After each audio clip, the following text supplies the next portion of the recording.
Well, hello. We're thinking about what it means to be an authentic Christian, and today thinking about honesty in emotions. I don't have a lot of appreciation for the classical arts, but I can think of a few movies and songs that have really stirred up my emotions. One was a movie called The Odd Angry Shot. It was an Australian movie about a group of men who had got into national service and been sent to Vietnam.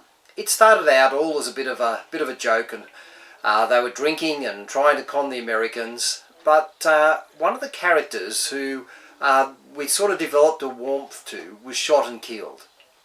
And as the sniper was running away, he was in an open space and he came in the sights of one of these men's guns. And I felt like jumping up and screaming, "Get him! Shoot him!" I don't like violence, but I was emotionally engaged. I was angry, and it was as if a friend had been shot and I was out for revenge. Where did that anger come from? I wondered how many times I was angry and yet actually pushed the anger back inside so that nobody recognised it.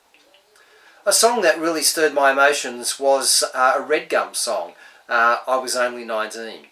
Again, it was a song about the Vietnam War, a group of men about 19 going off to war. And the words of the song are this: in a minefield, any step could be your last one on two legs. It was a war within yourself. Then someone shouted contact, and the bloke behind me swore. We searched in there for hours, then a God Almighty roar. Martin kicked a mine the day that mankind kicked the moon. God help him, he was only 19. Again, I can't hear that song without a profound emotional response of sadness.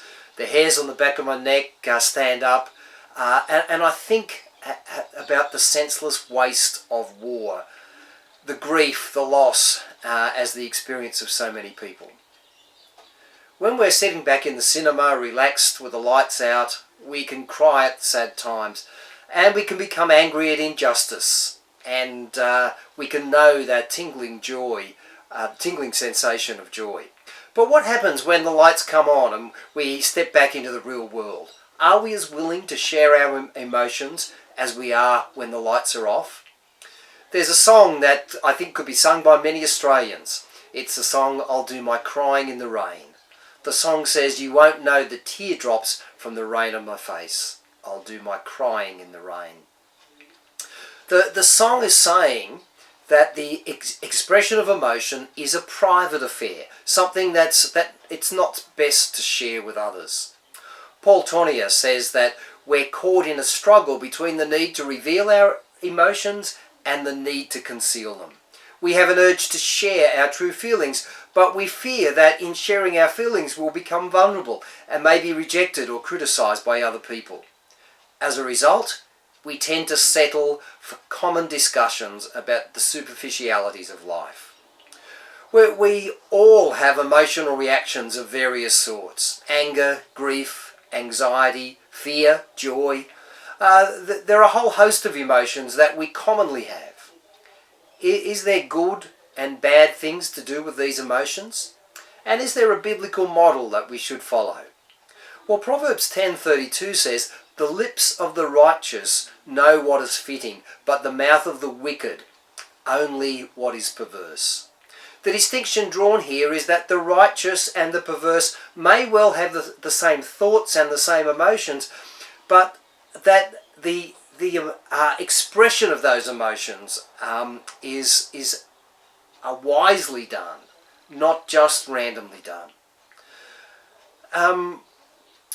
Some ideas are expressed in Proverbs 11 and 12. A man who lacks judgment derides his neighbour, but a man of understanding holds his tongue.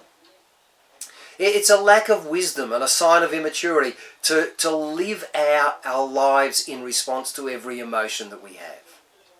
In anger, we can say and do things that we will live to regret. Fear can cause us to make bad choices. Even joy can affect our judgment. From time to time, people will be on holidays filled with joy and they'll just buy something and later on they have to pay for it and they think, why did I buy that? Emotions or feelings are up and down, and a life lived on those emotions can be erratic. Well, we need to be wise in dealing with our emotions, and tomorrow we'll think of another way that we might be able to process them. Until then, bye for now.